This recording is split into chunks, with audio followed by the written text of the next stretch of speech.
problema ni ma'am ay severe melasma, almost covering her entire face. Iba-ibang types na nga yung melasma na nasa mukha niya eh.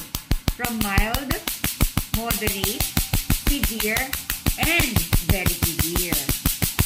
Nakikita naman eh sa video na yung kanya, yung both cheeks niya talagang very severe na ang melasma niya. Kumakalat na ito. Si ma'am ay taga-Tala, Caloocan City. Nakita niya kami sa Facebook, nag-inquire, and then nagpa-book na siya for a treatment. So, ang sabi niya sa akin kanina, ang dami daw niya pinag-inquire na clinic. Ibang clinic na raw. Sa isang sikat na mall. Dito sa Caloocan. Pero, talagang mas affordable daw kasi sa amin. At ang isa pa nakaengganyo kay ma'am, gumagamit daw kami ng 2 laser sa isang procedure lamang, which is totoo. Medyo taas ka po ng konti. Hanang pisngi niya.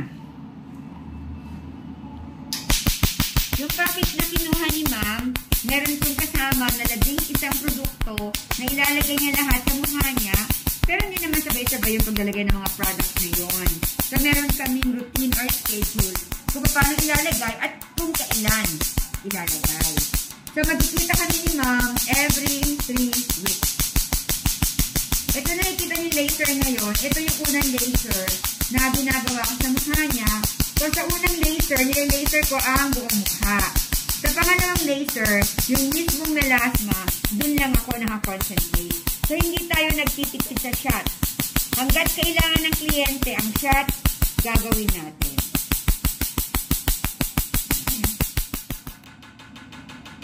Ito na yung pangalawang laser. So, kung yung unang laser, sobrang ingay niya. Ito naman, quiet na lang ang laser natin. Sa una, ramdam na ramdam ng ating kliyente yung laser. Medyo mahapdi nga daw. Medyo masakit ng konti lang naman. Pero itong pangalawang laser natin, kung may maramdaman man siya dito, konting-konti na lang. So, ano nararamdaman niyo po ngayon? Okay na po. Hindi na siya masakit. Hindi siya mahapdi. Hindi masakit, hindi mahapdi. Pero, nakakaramdam pa din po ba kayo ng medyo may tumutusok-tusok na? Yes po. So, ang tusok-tusok ngayon, mild na lang. So, ngayon, nakikita ninyo, buong forehead pa din niya ang laser ko. Kasi, itong halos buong forehead niya, nababalutan din ng mild melasma. Pagkatapos ng forehead, ang laser ko na lang, yung malaking melasma or pecas ni ma'am sa magkabilang pisngi. Ipapakita ko ngayon ha kung paano. Sige ma'am, taas po kayo ng konti. Ito yung melasma niya. Umabot hanggang dito. So, ito yung aking laser ngayon. Doon ako magko-concentrate. Pero, syempre, hahabaan ko pa din yung area. Lalakihan ko pa din yung area kung saan ako nagli-laser. Ito, ma'am, masakit po ba ngayon? Hindi po. So, halos wala na rin po kayo nararamdaman. Ano, yes, ma'am?